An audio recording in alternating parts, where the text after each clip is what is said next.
everyone, so I'm here today with 10 books that I want to read during 2017, and I've restricted this list considerably because it is a ridiculously big list otherwise, so I've restricted it in several ways. First of all, it is only physical books. Second of all, it is only physical books that have been sat on my shelf for over a year, and the third criteria is that they have not only been sat on there for over a year, but that I actually purchased them. So none of these have been gifts over the years.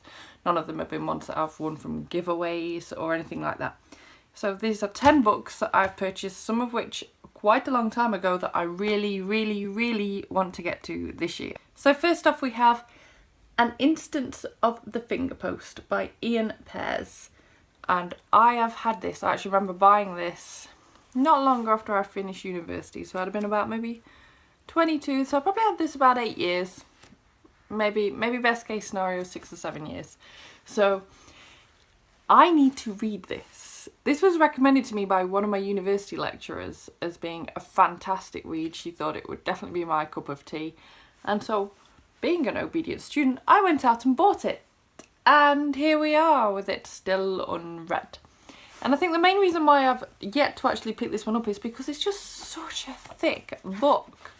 It's just really daunting. I look at my bookcase and I never think, oh yes, let's go and pick that really thick book over there up, with the relatively small font in consideration as well, with these massive amounts of pages.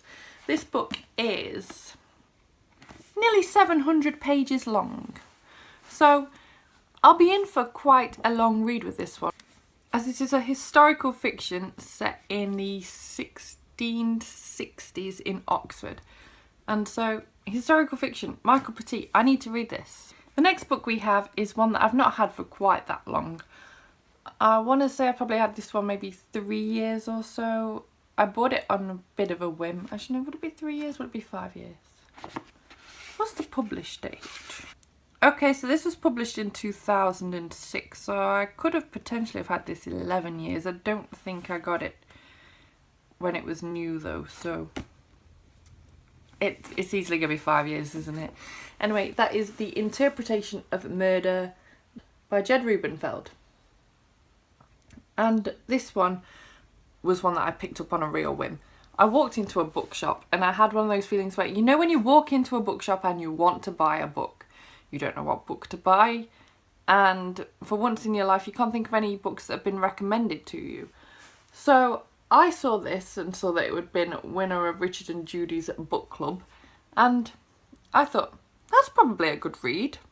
Let's see what it's about. Picked it up, found that it's a historical fiction / thriller which is set in 1909 New York, and thought, ooh, that'll be my cup of tea.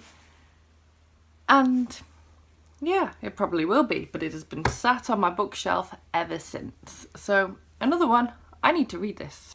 And the next book I have, I can't even remember how long I've had it for. I have a feeling I bought it not long after it was published, which is terrible in that case because this was published in 2002. So I've potentially had this book in the range of 15 years. That's probably about right as well. Oh, goodness. This is quite a depressing video. It makes me realise how big my book problem is. Anyway, the book is The Crimson Petal and the White by Michelle Faber. Oh my goodness. I've seen a few people mention this book occasionally, and every time I see them review it, I don't take into consideration their actual review, whether it be good or bad. I just sit there the entire time thinking, oh, I've still not read that. Oh no. Every single time. You're probably noticing a trend with these books so far, and that this is yet another historical fiction. This one is set in 1870s London, and that would be right up my alley. I don't know why I haven't read this yet, other than this is another thick book, and again with a super tiny font. Lovely quality white paper still over its age. I can pretend I've not had this long because it's so white. Next we have a book that definitely shows how long I've had it, because it is rather brown in comparison to the previous book. And I feel like I've had this one since I was about 17 maybe. Yeah, I think I was about 17. It was before I'd been to university. I remember buying it when I was still at school, so oh my goodness. And that is The Piano Tuner by Daniel Mason. Just to stick with the theme, just in case you haven't realised how much I love buying historical fiction and then never reading it, this one is set in London in 1886. You'd think I've had it since 1886 with how yellow it is in comparison to this one. But really what I need to just do is just sit down and read this one. I've got no excuse.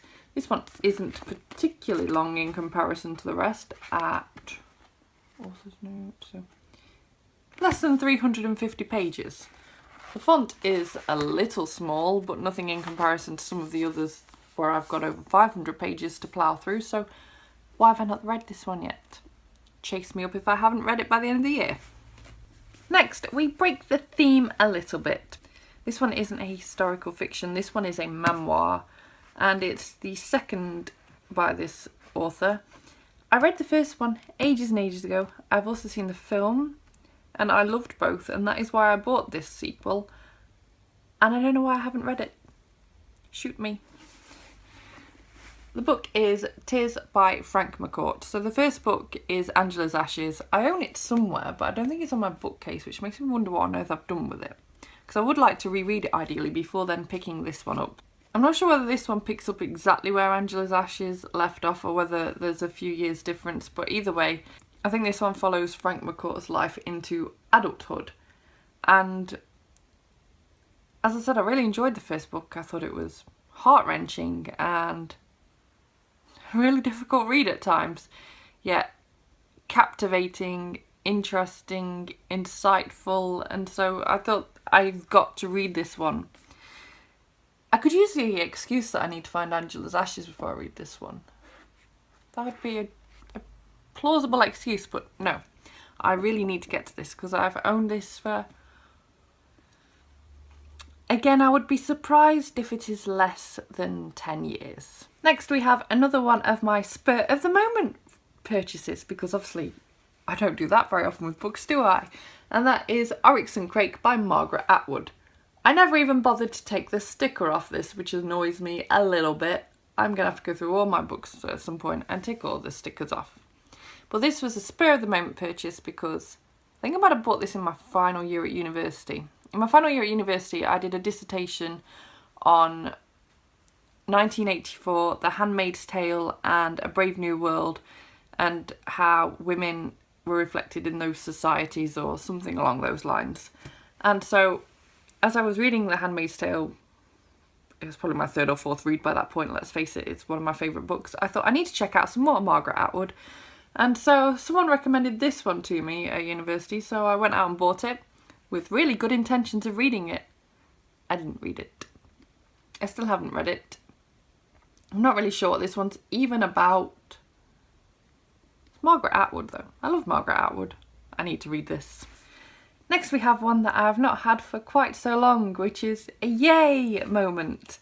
And this one was a slightly more thoughtful purchase. It was a book that I'd discovered when I first started watching BookTube. It was a series at the time that everyone was going on about, so I really wanted to pick up the first book in the series, but I couldn't find it on Kindle in the UK. I don't think it was even available on Kindle back then. It is now. I actually had a look this morning by complete coincidence and noticed that it is now, but it's quite nice to have physical copies of books anyway. So I'd purchased this with really good intentions of reading it maybe 2 years ago, and that is The Darkest Minds by Alexandra Bracken. And I really don't know why I haven't picked this up yet. I think partly the problem is because I read Passenger early last year and I didn't really enjoy it an awful lot. I didn't hate it, but I didn't enjoy it as much as I thought I would, as much as I wanted to. I think I gave it like 3 stars. And what put me off